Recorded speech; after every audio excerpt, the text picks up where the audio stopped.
کبھی عمران خان کو ہٹانے کے لیے، کبھی کسی کو ہٹانے کے لیے دھرنے پیپل پارٹی کوئی مسلم لیگ والے نکالے، جمعیت والے نکالے، ایک چوری چھپکے سے ایک قرارداد اسمبلی کے اندر پیش کرنا۔ ہم قانون، تمہارے پاس قانون کیا ہے؟ میں آپ سے عرض یہ کر رہا تھا کہ قرآن پاک کی توہین، ہم آسمانی کتابوں کی توہین کرنے کی جرات نہیں کرتے۔ ہمارے نبی نے ہمیں بریک دیا ہے، ہمارے نبی نے ہم پر پابندی لگائی ہے، ہماری کتاب قرآن نے ہم پر پابندی لگائی ہے۔ اب یہ جو آپ دیکھ رہے ہیں کہ اخباروں میں سویڈن ہے، پتہ نہیں کیا ہے، قرآن پاک کو اٹھا کر کے جلا رہے، قرآن پاک کو گندگی کے اس میں گٹر میں پھینک رہے، قرآن پاک کی توہین کر۔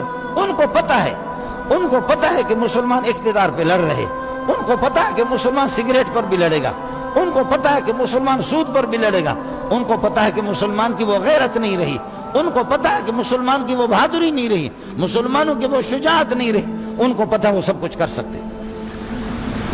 دھرنے ہمارے 50 لاکھ کے دھرنے ہوتے ہیں، 20 لاکھ کے دھرنے ہوتے ہیں، کبھی عمران خان کو ہٹانے کے لیے، کبھی کسی کو ہٹانے کے لیے دھرنے۔ قرآن کے لیے نکل جاؤ نا، دھرنا دے دو۔ تمہارے ایمان کا تو پتہ چلے نا کہ 50 لاکھ کا، 30 لاکھ کا، 40 لاکھ کا، 10 لاکھ کا، 20 لاکھ کا تمہارا دھرنا ہوتا۔ نکالے پیپل پارٹی کوئی، مسلم لیگ والے نکالے، جمعیت والے نکالے، جماعت اسلام والے نکالو دھرنا۔ آپ کے توسط سے اور تو کچھ نہیں کر سکتے، ان کی مصنوعات کا بائیکاٹ کریں۔ جو اس قسم کے غیر مسلم ممالک ہیں جو نبی کی توہین کرتے، قرآن کی توہین، آپ اور تو نہیں کر سکتے۔ غیرت ایمانی کا تقاضا ہے کہ ان سے بائیکاٹ کریں۔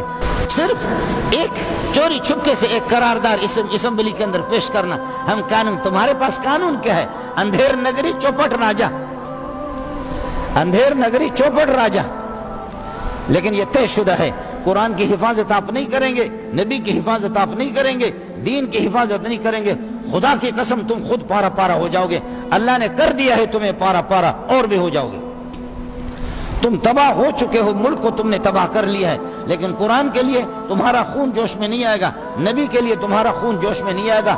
خدا تمہیں اسی طرح کرے گا جیسے کہ کسریٰ کو نبی نے خط لکھا، کسریٰ کو نبی نے خط لکھا، کسریٰ نے کہا کہ اس نے لکھا بسم اللہ الرحمن الرحیم من محمد ابن عبداللہ رسول اللہ علیہ السلام الی کسریٰ۔